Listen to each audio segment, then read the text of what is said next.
أعوذ بالله من الشيطان الرجيم بسم الله الرحمن الرحيم الحمد لله رب العالمين والصلاة والسلام على أشرف الأنبياء والمرسلين وعلى آله وصحبه أجمعين رب اشرح لنا صدورنا ويسر لنا أمورنا واحلل عقدة من ألسنتنا يفقه أقوالنا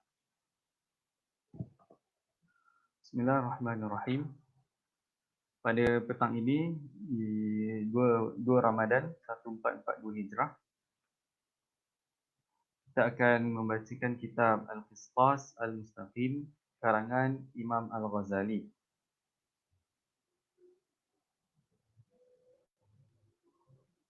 Jadi secara kebiasaan, saya dan beberapa orang rakan kami akan membaca kitab sama ada dimulakan sebelum Ramadan ataupun pada Ramadan itu sendiri, dan kitab antaranya seperti sebelum-sebelum ini kami antaranya membacakan kitab hadis seperti Riyadhus Shalihin dan sebagainya, dan ada juga kitab akidah seperti Al-I'tiqad Imam Baihaqi, dan pernah juga dikhatamkan kitab Al-Iqtisad Al-I'tiqad, tapi itu berlangsung sebelum Ramadan, setahun sebelum Ramadan, kemudian dikhatamkan pada bulan Ramadan. Kemudian beberapa minggu lepas kami menghatamkan kitab Idahul Mubham dengan ta'liqatnya Syekh Bilal An-Najjar. Maka atas kesinambungan khatamnya kitab Idahul Mubham tersebut, dicadangkan untuk membacakan kitab Al-Qistas Al-Mustaqim yang juga meliputi bidang mantik, bidang ilmu mantik. Jadi kitab Al-Qistas Al-Mustaqim ini merupakan salah satu karangan Imam Al-Ghazali. Ia dikarang selepas beliau mengarang beberapa kitab mantik lain seperti Mihakun Nazar dan juga Mi'yarul Ilm. Kemudian jadi kesinambungan untuk membacakan kitab Qistas ini selepas Idahul Mubham ada terdiri daripada beberapa segi. Antaranya yang pertama sekali, kitab Al-Qistas Al-Mustaqim ini merupakan kitab mantik, dan tetapi ia merangkumi bukan keseluruhan bab dalam mantik. Ia tidak merangkumi keseluruhan bab dalam mantik, dan ia hanya mencakupi sebahagian kecil, iaitu bukan sebahagian kecil lah, maksudnya sebahagian daripada mantik, yang ini dari segi bahagian tasdik. Imam Al-Ghazali menyatakan bahagian tasdik saja ataupun membahaskan bahagian tasdik saja berbanding membahaskan tasawurat. Di situ kita lihat suatu perbezaan dan kenapa Imam Al-Ghazali berbuat sedemikian. Okey. Pertama sekali, kitab ini dari segi kategori dia sebagai kitab mantik, dia bukanlah suatu kitab untuk mempelajari ilmu mantik itu sendiri. Maksudnya bukan kitab dars, bukan kitab madrasi ataupun darsi. Tetapi ia lebih kepada kitab, saya lihat ini dari dua sudut. Pertama, dari sudut seorang pemula ataupun dan juga orang awam. Untuk golongan ini, mereka akan mendapati kitab Qistas ini sebagai pengenalan, sebagai suatu platform untuk mengenali ilmu mantik. Maksudnya mengenali dan mempraktikkan secara langsung, secara mudah. Sebab apa yang Imam Ghazali sebutkan dalam kitab ini antaranya berkenaan perkara-perkara yang bersifat praktikal, yang saya fikir boleh digunakan oleh pelbagai lapisan masyarakat, hatta orang awam sekalipun. Maksudnya digunakan di sini bukanlah maksud digunakan secara mendalam ataupun secara sangat tepat, tetapi sekurang-kurangnya orang awam boleh tahu untuk tentang neraca kebenaran dan kebatilan. Itu satu. Kemudian dari segi yang lain, kitab Qisas ini ialah kitab muzakarah. Muzakarah bererti seseorang dah pernah mempelajari ilmu mantik, lalu dia baca kitab ini ataupun belajar kitab ini, dan dia akan dapati pelajaran yang lepas akan lebih mudah difahami dan lebih mudah untuk dipraktikkan. Lagi satu, kenapa ia kitab muzakarah?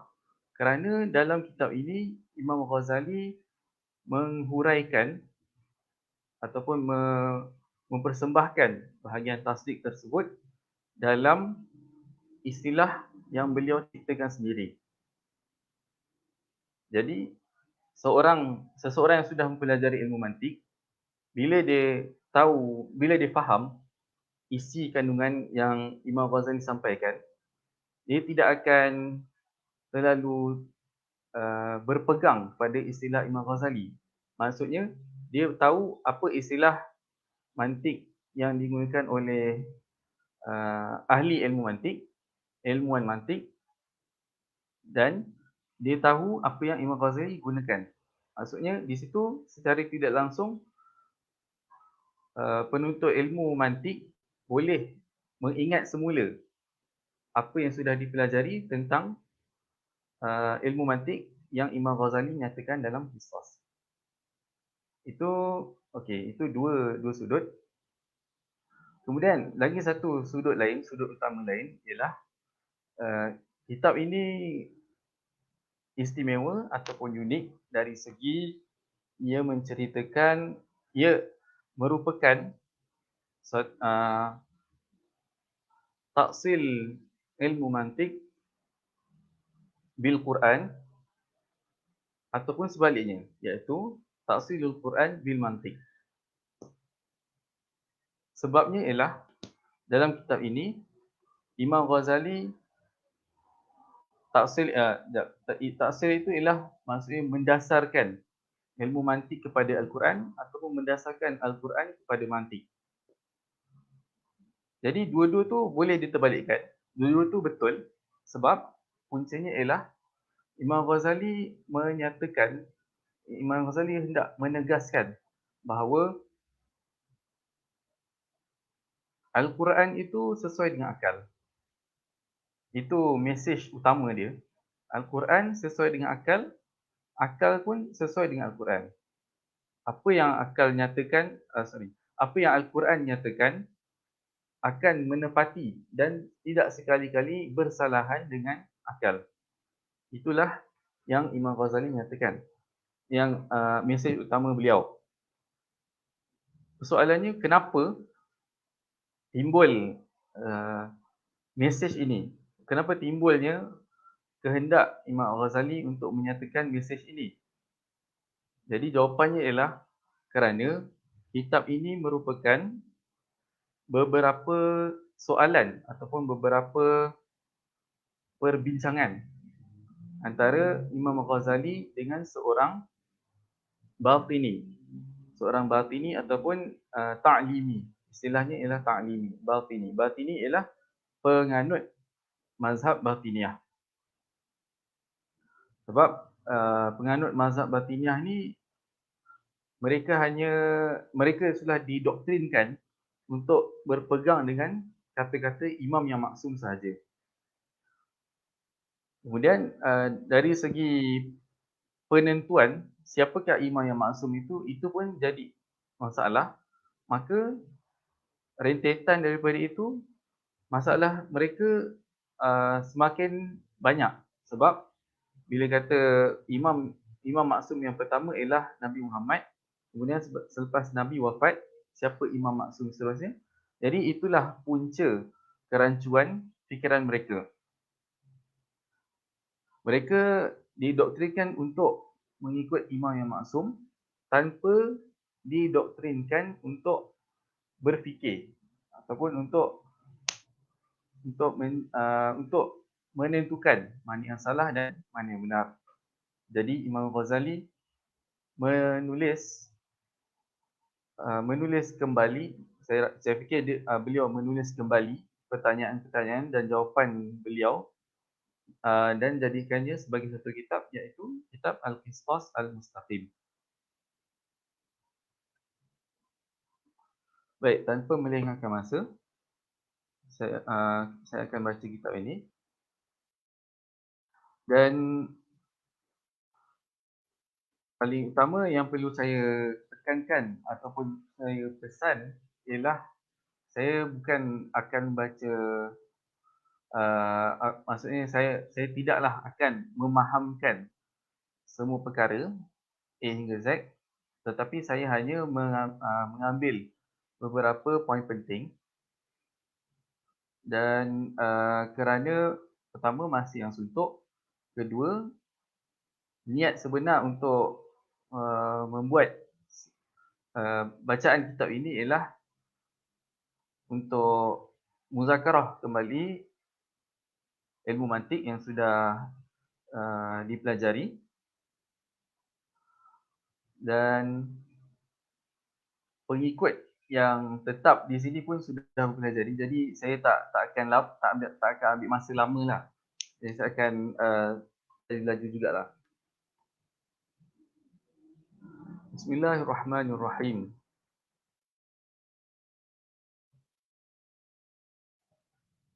Cuma kalau ada sebarang soalan boleh maklumkan dan saya akan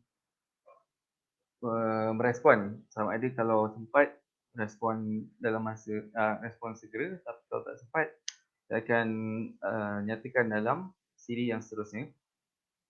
Khutbatul Muallif. Bismillahirrahmanirrahim. Rabbi yassir wa tammim bil khair.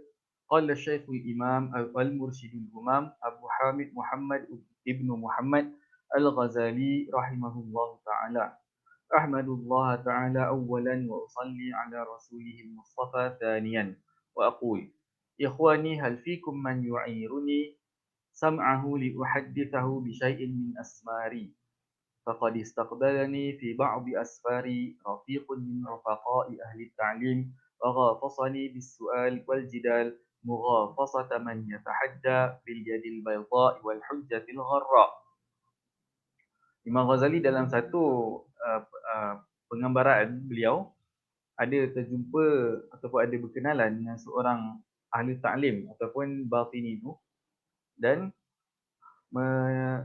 lalu orang tersebut menanyakan kepada Imam Ghazali beberapa soalan dalam keadaan yang beliau ingin tahu. Maksudnya beliau ingin tahu apa pandangan Imam Ghazali tentang pemikiran beliau. Jadi itu satu. Kemudian lagi satu poin yang saya perlu nyatakan. Orang yang Imam Ghazali jumpa ini mungkin saya boleh katakan bahawa beliau seorang batini tapi pada tahap awam. Maksudnya dia kita akan lihat nanti sedikit demi sedikit. Maksudnya dari segi penghujahan beliau bukanlah sekuat mana. Maksudnya soalan beliau bukanlah soalan yang terlalu mendalam, tapi soalan yang tetapi walau bagaimanapun soalan itu tidak remeh. Soalan itu penting juga.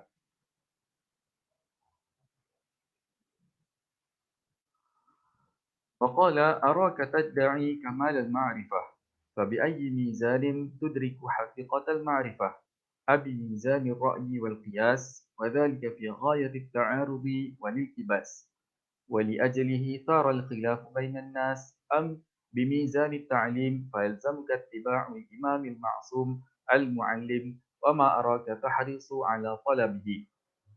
Di sini batini tersebut menanyakan kepada Imam Ghazali, kata bahawa Imam Ghazali mendakwa mempunyai ilmu. Jadi apakah neraca ataupun apakah pertimbangan yang Imam Ghazali tentukan untuk mengetahui hakikat ilmu tersebut? Adakah dengan ra'yi wal qiyas, maksudnya qiyas ataupun akal, di sini boleh cakap akal, ataupun dengan imam maksum. Itu secara umum. Tapi pertama saya perlu nyatakan di sini tentang dua konsep ini, dari sudut pandang seorang batini, dua perkara ini berbeza dan tidak boleh bersatu. Maksudnya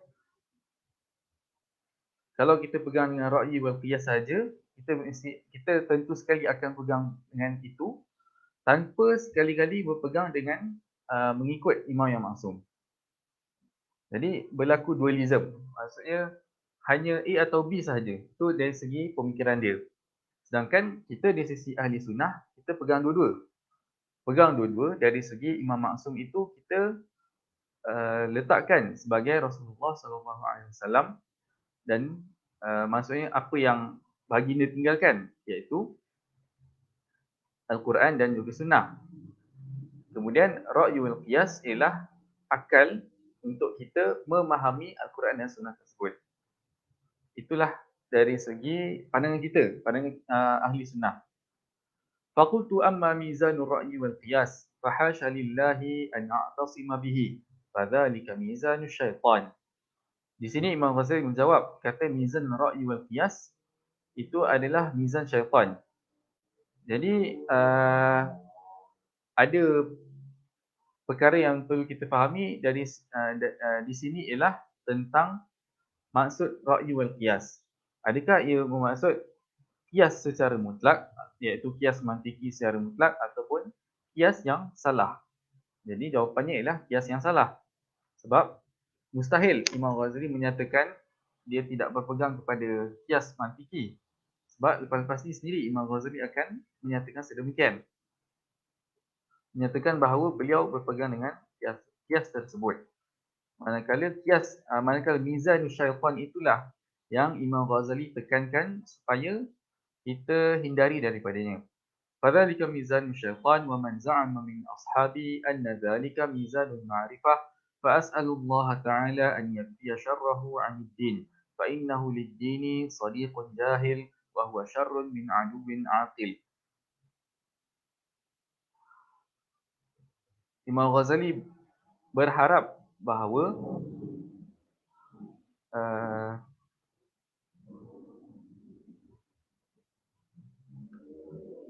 bahawa mizan syaitan itu tidak dipegang ataupun tidak dipegang dan tidak dijadikan sebagai neraca. Dan kemudian beliau menyatakan ini adalah satu ibarat yang menarik daripada beliau, iaitu fainahu lid-din sadiqun jahil wa huwa syarrun min aduwwin aqil. Maksud mizan syaitan tu ataupun ashab yang berpegang kepada mizan syaitan. Maksudnya ashab yang berpegang dengan neraca yang salah. Dia sahabat yang berpegang dengan neraca yang salah dikira sebagai sadiqun jahil dan wahwa syarrun min aduwwin aqil. Dan sadiqun jahil maksudnya sahabat yang jahil lebih bahaya daripada musuh yang licik ataupun musuh yang bijak. Sebab orang yang jahil, kita belum tentu lagi susah untuk memahamkan dia tentang suatu perkara walaupun dia tu sahabat kita. Tapi kalau kalau musuh yang bijak, kita akan lebih mudah untuk memahamkan dia tentang kebenaran walaupun dia jahat. Kerana dengan harapan setelah dia memahami sesuatu perkara ataupun sesuatu kebenaran, dia akan berpegang kepadanya dan berubah daripada menjadi musuh kepada sahabat. Walau rizqa sa'adata madhhab at-ta'lim la ta'lam awwalan al-jidala min al-Quran. Haitsu qala Allah Ta'ala ud'u ila sabili rabbika bil hikmati wal maw'izati hasanah. Wajadilhum billati hiya ahsan. Wa'ulima anna al-mad'uwa ila Allah Ta'ala bil hikmati qaumun wa bil mau'izati qaumun wa bil mujadalati qaumun. Di sini Imam Ghazali menyebutkan ayat ini. Ud'u ila sabili rabbika bil hikmati wal mau'izati al hasanah wajadilhum billati hiya ahsan. Ayat ini menunjukkan bahawa ada sebahagian manusia ataupun ada sekelompok dalam masyarakat yang kita perlu berdakwah kepadanya dengan hikmah. Kedua, dengan mau'izah, pesan-pesanan. Ketiga, dengan mujadalah, iaitu perdebatan. Secara tidak langsung, Imam Ghazali juga ataupun secara umumnya ayat ini secara tidak langsung menyatakan keabsahan ilmu kalam. Sebab ilmu kalam lebih cenderung kepada mempertahankan kebenaran adalah berlakunya pertembungan. Bila berlaku pertembungan adalah perdebatan. Wa annal hikmata in ghuziya biha ahlul mau'izah. Kemudian tadi pertama hikmah, kedua mau'izah, ketiga mujadalah. Jadi setiap kelompok ini ada masyarakatnya. Kalau masyarakat untuk hikmah tidak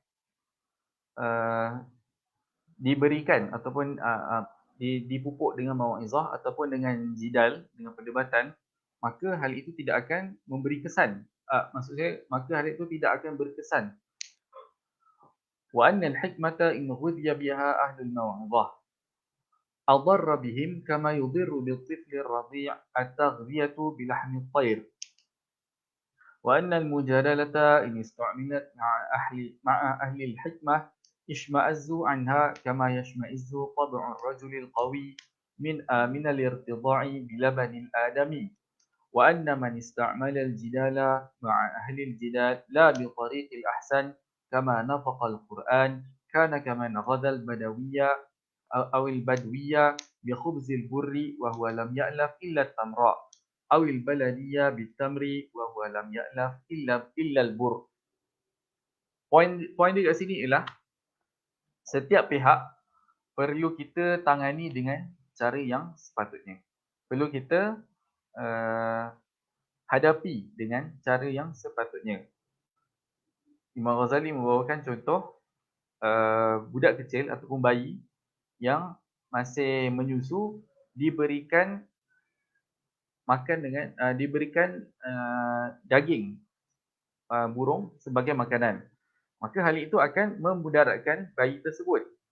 Itulah contoh yang sesuai bagi Imam Ghazali menyatakan bahawa bahawa orang yang perlukan kepada hikmah tidak boleh diberikan dengan mujadalah dan mau'izah, dan begitulah sebaliknya.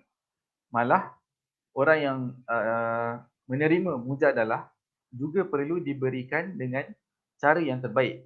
Kalau cara yang tak terbaik, tak akan terhasil apa-apa. فليته كانت له أسوة حسنة في إبراهيم الخليل صلوات الله وسلامه عليه حيث حاج خصمه فقال ربي الذي يحيي ويميت فلما رأى أن ذلك لا يناسبه وليس حسنا عنده حتى قال أنا أحيي وأميت عدل إلى الأوفق لطبعه فالأقرب إلى فهمه فقال فإن الله يأتي بالشمس من المشرق فأت بها من المغرب فبهت الذي كفر. Dalam perdebatan antara Nabi Ibrahim AS dengan Namrud, Nabi Ibrahim membawakan contoh, membawakan hujah, bukan contoh, sebab Namrud itu mengaku sebagai Tuhan. Maka Nabi Ibrahim memberikan hujah yang lebih sesuai untuk Namrud. Maksudnya lebih sesuai itu lebih sesuai untuk dibuktikan dan diterima. Sebab ada hujah yang dia tidak boleh jadi sesuai untuk diberikan tetapi tidak diterima. Maksudnya sesuai tu dia bertepatan, dia kuat sebagai hujah, Tapi orang yang kita debat tu, dia tak boleh terima hujah tu. Maka hujah tu tertolak. Jadi di sini kalau kita ingat dalam bahagian mantik, dalam bahagian hujah, hal ini boleh jadi termasuk dalam bahagian musalamat. Maksudnya musalamat mestilah perkara yang diterima oleh kedua-dua pihak tanpa mengambil kira musalamat itu benar ataupun tidak, atau bukan, maksudnya tanpa mengambil kira kita berpegang dengan musalamat itu ataupun tidak. Maksudnya kita berpegang dengan kebenaran. So boleh jadi kita berpegang dengan musalamat tu untuk kita jadikan hujah menolak orang yang kita debatkan tu, tanpa kita mempercayai ataupun meyakini kebenaran musalamat tersebut. Walam yarkabil khalilu salawatullahi alaihi dhahra al-lajaji fi tahqiqi ajazihi an ihya'il mauta idh alima anna dhalika ya'suru alaihi fahmuhu fa innahu yadhunnu anna al-qatla imatatun min jihatihi wa tahqiqu dhalika la yulaimu qarihatahu wa la yunasibu haddahu fil basirati wa darajatahu. Sebab berbalik pada ayat tadi, Namrud menyatakan bahawa mematikan itu adalah membunuh. Jadi di situ ada satu waham ataupun salah faham bahawa sebenarnya membunuh bukanlah imatah. Sebab imatah maksud mematikan itu adalah kuasa Tuhan. Membunuh tu secara adat sahaja. Jadi itulah sebabnya Nabi Ibrahim menyatakan ayat fa innallaha ya'ti bisyamsi dan seterusnya. Walam yakun min qasdil khalili ifna'uhu bal ihya'uhu wat taghdiyatu bil ghidha'il muwafiqi ihya' wal lajaju bil irhaqi ila ma la yuwafiqu ifna'. Maksudnya secara umum sampaikan mesej dengan cara yang sepatutnya. فهذه دقائق لا تدرك إلا بنور التعلم المقتبس من إشراق عالم النبوة فلذلك حرموا التفطن له إذ حرموا سر مذهب التعليم. Inilah sesuatu yang kita maksudnya cahaya ataupun pancaran ilmu yang terhasil daripada pancaran kenabian, iaitu mizan yang benar ataupun neraca yang benar. Dan inilah yang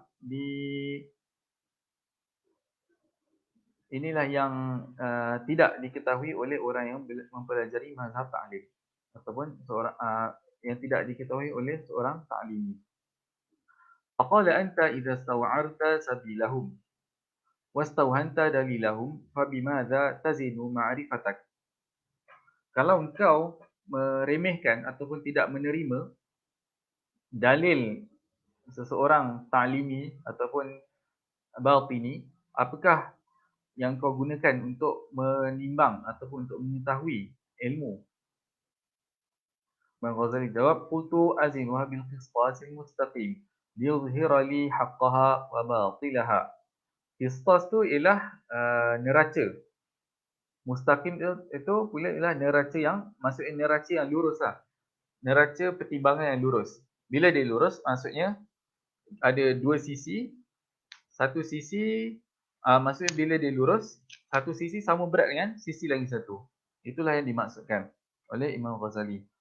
Maksudnya di sini, kalau sisi itu tidak seimbang, tanpa kita kira sama ada belah kiri ataupun belah kanan, maka itu dikira sebagai suatu pertimbangan yang salah lah. Sebab pertimbangan yang benar, dia mesti yang lurus, neraca yang lurus. Liyuzhira li haqqaha wa batilaha wa mustaqimaha wa ma'ilaha ittiba'an lillahi ta'ala wa ta'alluman minal Qur'an al-munazzali ala lisani nabiyhi sallallahu alaihi wasallam as-sadiqi haitsu qala wazinu bil qistasil mustaqim. فقال وما القسطاس المستقيم قلت هي الموازين الخمسة التي أنزلها الله تعالى في كتابه وعلم أنبياءه الوزن بها فمن تعلم من رسل الله تعالى ووزن بميزان الله تعالى فقد اهتدى ومن عدل عنها إلى الرأي والقياس فقد ضل وتردى. Di sini Imam Ghazali menyatakan qisas mustaqim itu ialah al-mawazinul khamsah. Al-mawazinul khamsah yang Imam Ghazali nyatakan di sini ialah pertama, qiyas istisna'i sama ada munfasilah dan bukan sama ada. Qiyas istisna'i, munfasilah dan muttasilah. Jadi di situ ada dua. Kemudian qiyas iqtirani.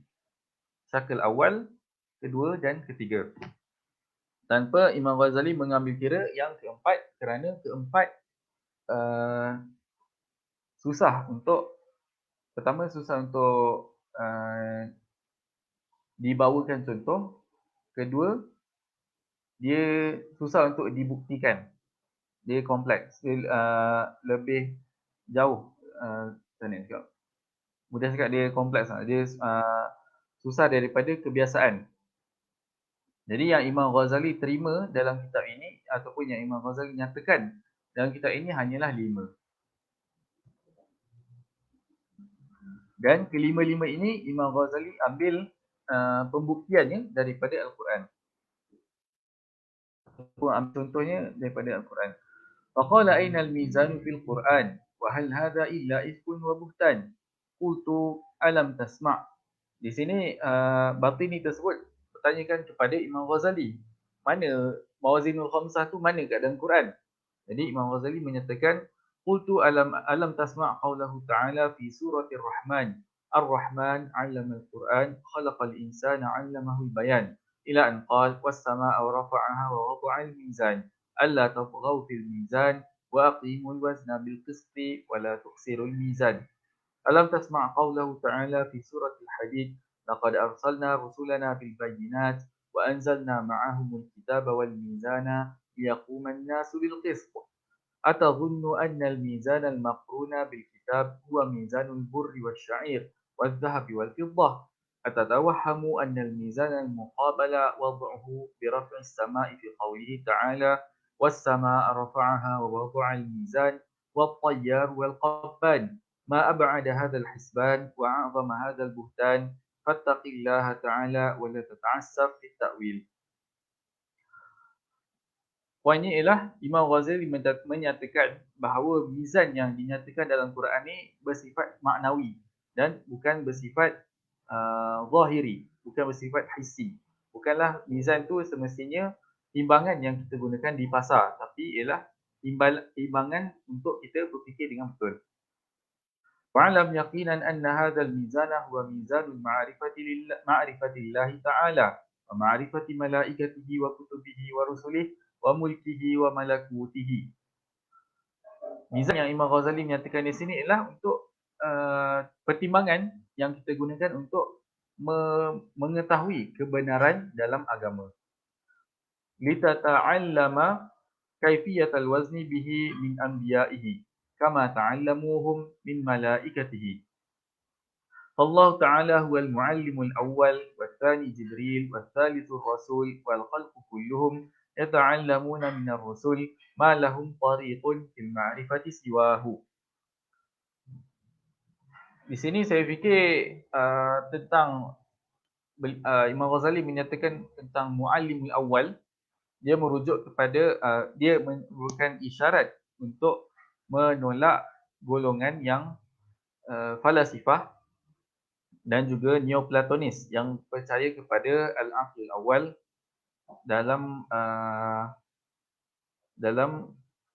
dalam isu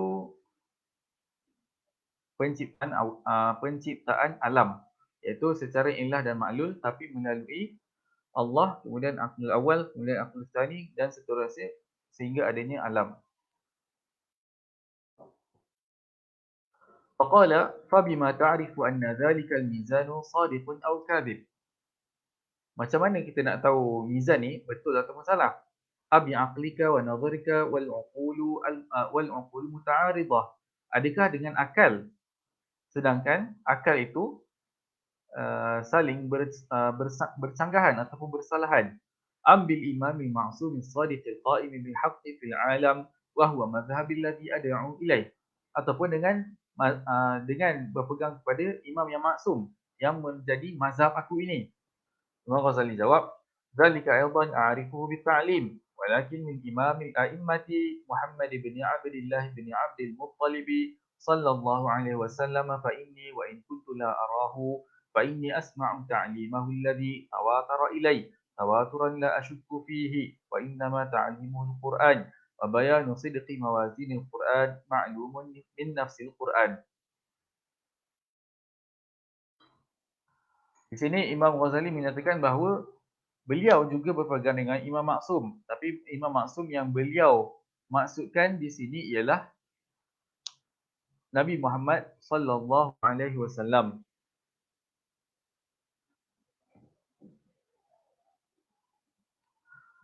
Faqala fahati burhanak wa akhrij min al-Qur'ani mizanak wa adhhir li kaifa fahimtahu wa kaifa fahimta min nafsi al-Qur'ani sidqahu wa sihhatahu. Di sini ada iskal sikit daripada apa yang Imam Ghazali sebut, iaitu wa bayanu sidqi mawazin al-Quran ma'lumun min nafs al-Quran. Iskal.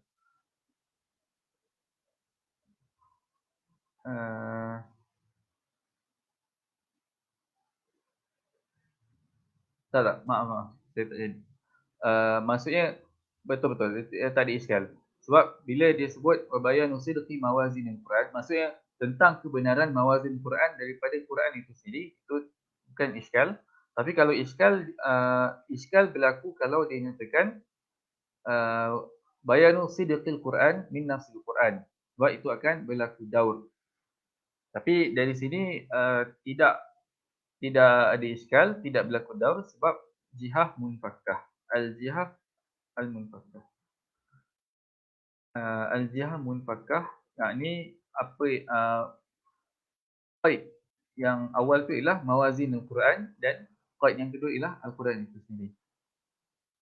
Faqala fahati burhanak wa akhrij min al-Qur'an mizanak wa adhhir li kaifa fahimtahu wa kaifa fahimta min nafsi al-Qur'an sidqahu wa sihhatahu. Faqultu, sebelum tu orang ta'limi ini bertanyakan kepada Imam Ghazali macam mana dia faham al-Quran. Faqultu fahati burhanaka anta hadithni bima ta'rifu sidqa mizani adh-dhahabi wal fiddati wa sihhatahu. فمعرفة ذلك فرض دينك ataupun dinika إذا كان عليك دين حتى تقضيه تاما من غير نقصان أو كان لك على غيرك دين حتى تأخذه عدلا من غير رجحان فإذا دخلت سوقا من أسواق المسلمين وأخذت ميزانا من الموازين وقضيت أو استقضيت به الدين فبما تعرف أنك لم تظلم بنقصان في الأداء أو رجحان في الاستيداء. Di sini pertama sekali Imam Ghazali menyatakan sebelum Imam Ghazali menjawab, maksudnya menjawab direct soalan batini tadi, Imam Ghazali cakap dulu tentang mizan yang hissi, iaitu pertimbangan yang bersifat fizikal. Macam mana kita nak tahu, macam mana kita nak menimbang sesuatu yang fizikal? Contoh penimbang, alat penimbangan, neraca penimbang tu, macam mana kita nak tahu benda tu betul atau salah. Jadi Imam Ghazali sebelum dia menjawab, memberikan jawapan, dia memberikan soalan supaya dengan soalan tu batini ni boleh mengkiaskan daripada mizan hissi kepada mizan maknawi. فقال أحسن الظن بالمسلمين وأقول إنهم لا يشتغلون بالمعاملة إلا بعد تعديل الموازين فإن عرض لي شك في بعض الموازين أخذته ورفعته ونظرت إلى كفتي الميزان ولسانه فإذا استوى انتصاب اللسان من غير ميل إلى أحد الجانبين ورأيت مع ذلك تقابل الكفتين عرفت أنه ميزان صحيح صادق. Batini tersebut menjawab, bila benda tu seimbang, maka mizan tu betul lah. Qultu hab anna al-lisana qad intasaba 'ala al-istiwa' anna al-kiffatayn tahadayata bis-sawa' famin ayna ta'lamu anna al-mizana sadiq. فقال أعلم ذلك علما ضروريا يحصل من مقدمتين إحداهما تجريبية والأخرى حسية. Macam mana engkau boleh tahu benda ni betul? Maksudnya jawapan dia sebelum ni kurang tepat lah. Maksudnya kurang menjawab. Jadi macam mana nak tahu benda tu betul? Kemudian Batini menjawab bahawa ia diketahui dengan pertama tajribah ataupun tajribiyah ataupun kemudian dengan hissiyah. Tajribiyah iaitu ujian atau eksperimen. Hissiyah ialah dengan panca indera.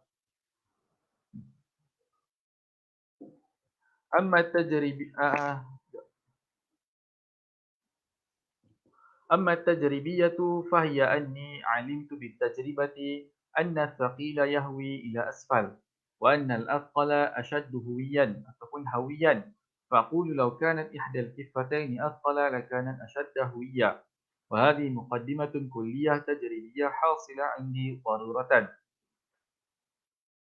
Saya cuba dengan pertama diketahui dengan mencuba ataupun dengan eksperimen, kedua dengan panca indera. والمقدمة الثانية أن هذا الميزان بعينه رأيته لم تهوي إحدى كفتيه بل حاذت الأخرى محاذاة مساواة وهذه مقدمة حسية شاهدتها بالبصر. Sama dengan cuba banyak kali, kemudian dengan melihat. فلا أشك لا في هذه المقدمة الحسية ولا في الأولى وهي مقدمة تجريبية ويلزم في قلبي من هاتين المقدمتين نتيجة ضرورية وهو استواء الميزان إذ أقول لو كان أحدهما أثقل لكان أهوى ومحسوس أنه ليس بأهوى فمعلوم أنه ليس بأثقل. Ada dua perkara yang saya ingin nyatakan di sini. Pertama ialah tentang kalau kita revise balik tentang bahagian aqsamul hujjah, iaitu tentang tajribah dan hissiyah dinyatakan. Kemudian yang dinyatakan di sini ialah qiyas istithnai ataupun qadhiyah istithnaiyah muttasilah. Di situ law kana ahaduhuma athqal lakana ahwa wa mahsusun annahu laysa bi ahwa wa ma'lumun annahu laysa bi athqal. Qultu fahal hadha illa ra'yun wa qiyasu aqlin. Tidakkah apa yang Imam Ghazali bantah balik ta'lim ini, tidakkah apa yang kau nyatakan tadi tu qiyas akal, qiyas daripada akal? Qala hayhat inna hadha ilmun daruri lazima min muqaddimatin yaqiniyyah hasala al-yaqinu biha min at-tajribati wal hiss fakayfa yakunu hadha ra'yan wa qiyasan wal ra'yu wal qiyasu hadsun wa takhminun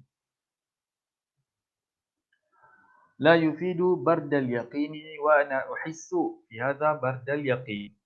Di sini kita nampak satu kerancuan pada batini ini, iaitu pertama tentang cara dia menatijahkan kefahaman dia. Sebab apa yang dinatijahkan kefahaman dia itulah qiyas. Itulah qiyas itu sendiri. Lepas dia faham bahawa benda tu diketahui dengan tajribah dan juga dengan hissiyah, dia akan membuat kesimpulan. Bila dia membuat kesimpulan, dia menyatakan perkara yang menyalahi kesimpulan tersebut salah. Jadi secara tidak langsung di situ ada unsur qiyas. Dan inilah yang Imam Ghazali tegaskan. Tapi batini ini ataupun ta'limi ini tidak menerima apa yang Imam Ghazali katakan. Maka di sini ada suatu iltibas ataupun waham di sisi batini. Qultu fa in 'arafta sihhatal mizan bihadzal burhan fabima ta'rifu as-sanjata wal mithqal wala'allahu akhaffu aw athqalu min al-mithqal as-sahih. Wala'allahu akhaffu aw athqal. Okey. Kemudian tentang Imam Ghazali nak memperincikan lagi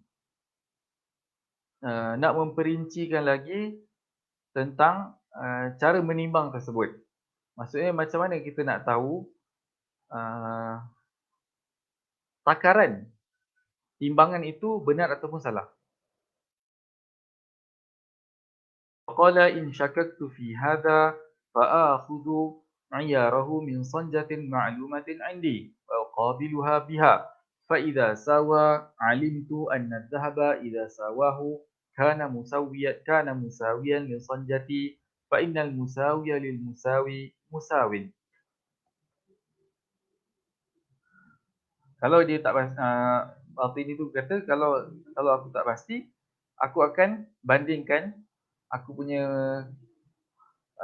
pemberat ini dengan dengan emas.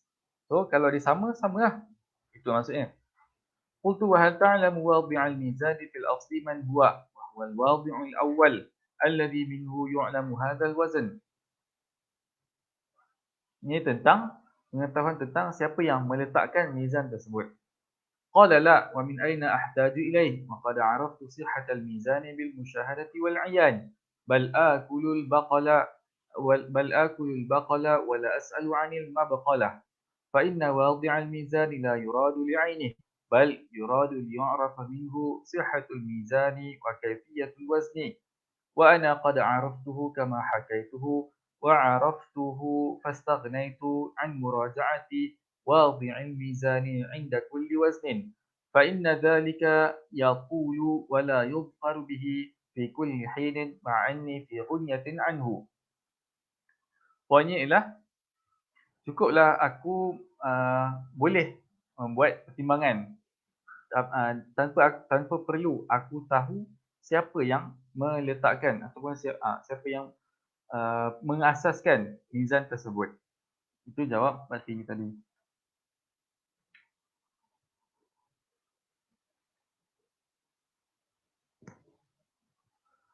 Okay, jadi sudah pukul 7. Saya fikir kita berhenti di sini.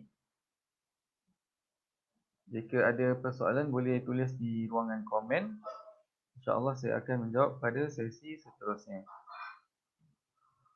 Wassallallahu ala sayyidina Muhammad wa ala alihi wa sahbihi ajma'in walhamdulillahi rabbil alamin.